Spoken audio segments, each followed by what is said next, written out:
বাংলাদেশ ইসলামী ছাত্র শিবিরের সম্মানিত কেন্দ্রীয় সভাপতি ছাত্র নেতা জনাব জাহিদুল ইসলাম,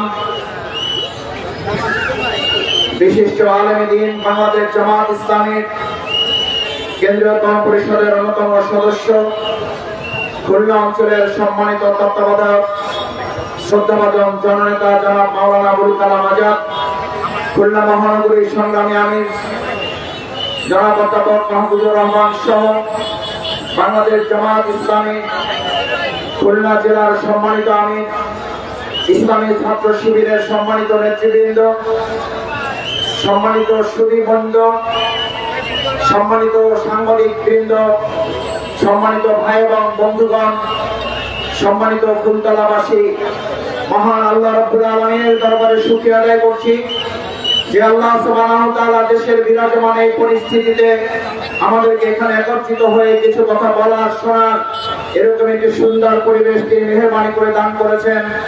আমরা সেই মহান আল্লাহর দরবারে সিজদাবনত চিত্তে মস্তক অবনত করে শুকরিয়া আদায় করে সকলে বলি আলহামদুলিল্লাহ। সম্মানিত ভাই এবং বন্ধুগণ, বাংলাদেশ জামাত ইসলামী আমাদের এই প্রিয় মাতৃভূমি বাংলাদেশ বিনির্মাণের জন্য একটি উন্নত, আধুনিক, সৎ, দক্ষ, যোগ্য মানুষের মাধ্যমে মানবিক রাষ্ট্র হিসাবে এটিকে প্রতিষ্ঠিত করার জন্য দেশ স্বাধীনের পর থেকে আমরা আমাদের সর্বোচ্চটুকু চেষ্টা দিয়ে প্রাণান্তকর প্রচেষ্টা আমরা চলমান রেখেছি। তার ধারাবাহিকতায় আগামী ত্রয়োদশ জাতীয় সংসদ নির্বাচনের মাধ্যমে আমরা আশা করি বিগত 15 বছর যারা আমাদেরকে ভোট থেকে দূরে রেখেছিল, যারা আমি এবং দিনের ভোট রাতের মাধ্যমে সম্পন্ন করে জনগণকে ভোট থেকে বঞ্চিত করেছিল, সেই ফ্যাসিবাদ আওয়ামী লীগকে বিতাড়িত করার পর একটি অবাধ, সুষ্ঠু, নিরপেক্ষ, অংশগ্রহণমূলক নির্বাচনের মাধ্যমে উই ওয়ান্ট জাস্টিস, ন্যায় বিচারের সরকার প্রতিষ্ঠার জন্য দেশের জনগণ বাংলাদেশ জামাত ইসলামীর নেতৃত্বে একটি মানবিক রাষ্ট্র নির্মাণের জন্য তারা সিদ্ধান্ত গ্রহণ করবে। সম্মানিত ভাই এবং বন্ধুগণ, 53 বছর দেশ স্বাধীন হয়ে 54 বছরে আমরা এখন পথ চলছি। আমরা পরিবারতন্ত্র দেখেছি, আমরা ধর্মনিরপেক্ষতাবাদ দেখেছি, আমরা আমাদের অন্যান্য মানুষের তৈরি করা মতবাদ দেখেছি। আমরা সেখানে লক্ষ্য করেছি 2024-এর জুলাই আগস্টের গণঅভ্যুত্থানে আমরা যখন একটা সরকারের পদত্যাগ দাবি করেছিলাম, কিন্তু অত্যন্ত দুর্ভাগ্যের সাথেই জনগণ লক্ষ্য করেছে ওই আওয়ামী পরিবারটা এমন ত্যাগী পরিবার। আমরা বলেছি আপনি শুধু পদত্যাগ করেন, সে এত ত্যাগ দেখালো যে সে দেশ ত্যাগ করতে বাধ্য হয়েছে এবং সে এতটা ত্যাগ স্বীকার করেছে যে সে তার সাথে তার দলের সাধারণ সম্পাদক, তার দলের কর্মী, তার দলের কোন পরিবারের সদস্য, তাদেরকে না নিয়ে সে শুধু 14টা সুটকেস নিয়ে হেলিকপ্টারে উঠেছিল। তার প্রমাণ হচ্ছে এই যে তার কাছে দেশের জনগণ এবং দলের কর্মীরা গুরুত্বপূর্ণ নয়, গুরুত্বপূর্ণ ছিল তার কাছে 14টা সুটকেস। তার জন্য সে রাজনীতি করেছিল, জনগণের জন্য সে রাজনীতি করে না। সংগ্রামী ফুলতলাবাসী, জনগণের জন্য যারা রাজনীতি করে, মাওলানা মতিউর রহমান নিজামীকে ফাঁসি দেওয়া হয়েছে, পরিবার থেকে বিচ্ছিন্ন করা যায় নাই, দলের নেতা কর্মী থেকে বিচ্ছিন্ন করা যায় নাই, দেশের জনগণ থেকে বিচ্ছিন্ন করা যায় নাই। আমরা ফাঁসির রশি গলায় নিয়েছি। আমরা জনগণ থেকে বিচ্ছিন্ন হয়ে কোন পদত্যাগ কিংবা দেশ ত্যাগ আমাদের করতে হয় নাই। বাংলাদেশ জামাত ইসলামীর নির্বাহী পরিষদের সদস্য উনি দেশের বাইরে ছিলেন। দেশে আসলে ওনাকে গ্রেপ্তার করা হতে পারে, দেশে আসলে ওনাকে ফাঁসির মঞ্চে ঝোলানোর ষড়যন্ত্র করা হতে পারে। এটা জানার পরেও তিনি তার প্রিয় মাতৃভূমি বাংলাদেশে এসেছেন, ফাঁসির রশি গলায় নিয়েছেন। আজই বর্তমান আওয়ামী ফ্যাসিবাদের কাছে আমাদের কোন নেতা তো দূরের কথা, কোন একজন কর্মী করে না। এটা শুধুমাত্র ইসলাম এবং ইসলামী আন্দোলনের ইতিহাসের মাধ্যমে সম্ভব। আপনাদের প্রিয় নেতা আজকে যিনি প্রধান অতিথি অধ্যাপক মিয়া গোলাম পরোয়ার, আমি মাঝে মধ্যে বলি উনি গোলাম পরোয়ার শুধু না, উনি শুধু গোলাম একমাত্র পরওয়ারদিগার আল্লাহর।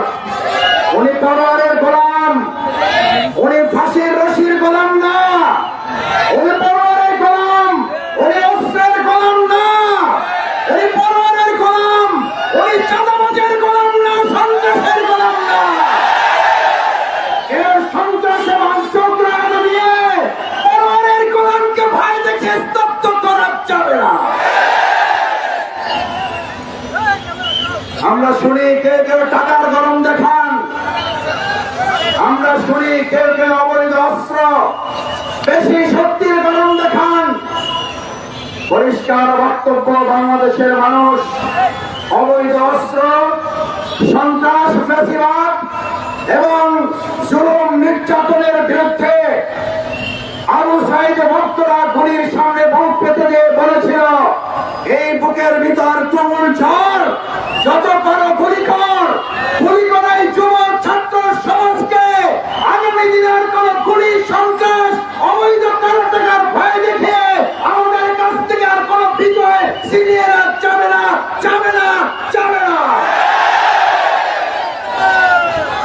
সম্মানিত ভাই এবং বন্ধুগণ, আমি এই ফুলতলায় 2007 সালে সম্ভবত একবার এসেছিলাম আপনাদের সামনে। সেদিনও এই আপনাদের প্রিয় ব্যক্তিত্ব, প্রিয় মানুষ, আমাদের শ্রদ্ধাভাজন নেতা অধ্যাপক মিয়া গোলাম পরোয়ার ভাইকে সামনে রেখে কয়েকটা কথা সেদিনও বলেছিলাম।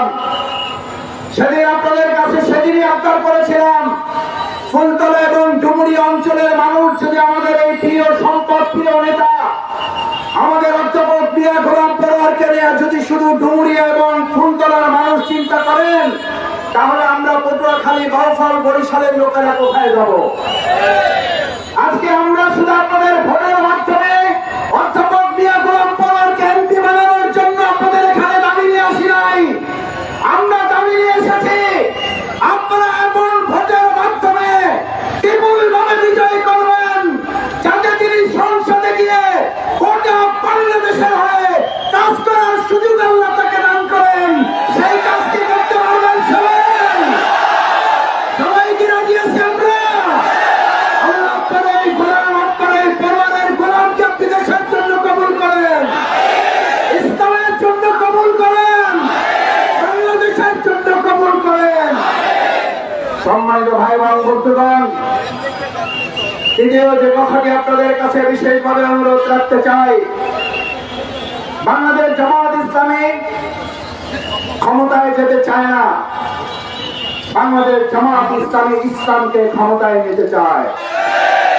বাংলাদেশ জামাত ইসলামী প্রধানমন্ত্রী, মন্ত্রী, এমপি কিংবা চেয়ারম্যান হওয়ার জন্য রাজনীতি করে না।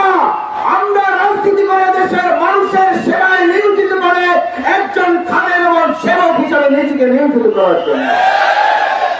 সেই জন্য কেউ কেউ যখন আমাদেরকে বলেন বাংলাদেশ জামাত ইসলামীকে আর মাথায় উঠতে দেওয়া যাবে না, আমরা বলি আপনি আমাদের উপকারী করেছেন, আপনি উপকারী করেছেন। আপনার এই বক্তব্যের মাধ্যমে আপনার দলের কিছু লোকেরা আমার মন বলে আমাদেরকে ভোট দেওয়ার সিদ্ধান্ত গ্রহণ করে ফেলেছে। কারণ আপনি আমাদেরকে মাথায় উঠতে না দিয়ে আমাদেরকে অনেক ভালো পরামর্শ দিয়েছেন। আর প্রমাণ হয়েছে আপনারা আমাদেরকে মাথা থেকে নামায় আপনারা জনগণের মাথায় উঠবেন এবং কাঁঠাল হয়ে আবার খাইতে চাচ্ছেন। মাথায় উঠে এবং কাঁঠাল পাওয়ার রাজনীতি বাংলাদেশে 2024-এর 16 আগস্টের গণঅভ্যুত্থানে কবররচনা হয়েছে। বাংলাদেশ জামাত ইসলামী জনগণের মাথায় উঠবে না। 2025 সালের পর 26-এ যে নির্বাচন হবে, বাংলাদেশ জামাত ইসলামী জনগণকে মাথায় করে নিয়ে ইসলামকে আমরা ক্ষমতায় তুলে দেব।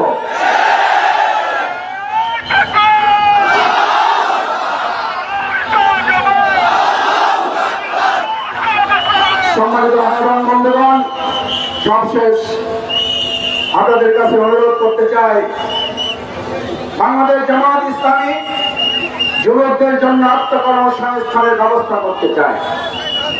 চাকরি দিয়ে আপনি সব সমস্যার সমাধান করতে পারবেন কিনা? আমি মাঝে মধ্যে, আমরা ছোট মানুষ, এলাকায় যাই। বাংলাদেশ জামাত ইসলামী আমাদেরকে এলাকায় কাজ করার জন্য নির্দেশ দিয়েছে। 2 দিন 3 দিন 4 দিন থাকি। 4 দিন থাকার পরে আমাদের গাড়িতে এরকম কাগজের বস্তা জমে যায়।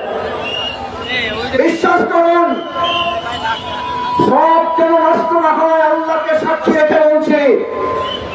এমন কাগজের বস্তা যখন জমা নিয়ে গাড়ি থেকে ঢাকায় ফিরে আসি, গাড়িতে আস্তে আস্তে ভাবি, আল্লাহ, এত তরুণ যুবক শিক্ষিত বেকার, এদের কর্মসংস্থানের ব্যাপার আমি শফিকুল ইসলাম মাসুদ, আব্দুল রহিম, আব্দুল জব্বার, আব্দুল করিমের পক্ষে ততক্ষণ সম্ভব হবে না যতক্ষণ পর্যন্ত আল্লাহ আপনার বিধান এই সমাজে কার্যকর না হবে।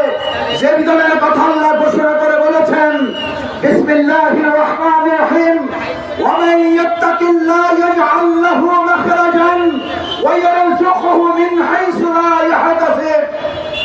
আল্লাহ বলেন, যখন আল্লাহওয়ালা কিছু মানুষেরা, খোদাভীরু কিছু মানুষেরা এই সমাজ এবং রাষ্ট্র বিনির্মাণের কার্যক্রমে তারা ভূমিকা পালন করবে, আল্লাহওয়ালা খোদাভীরু মানুষের হাতে নেতৃত্ব তুলে দেওয়া হবে।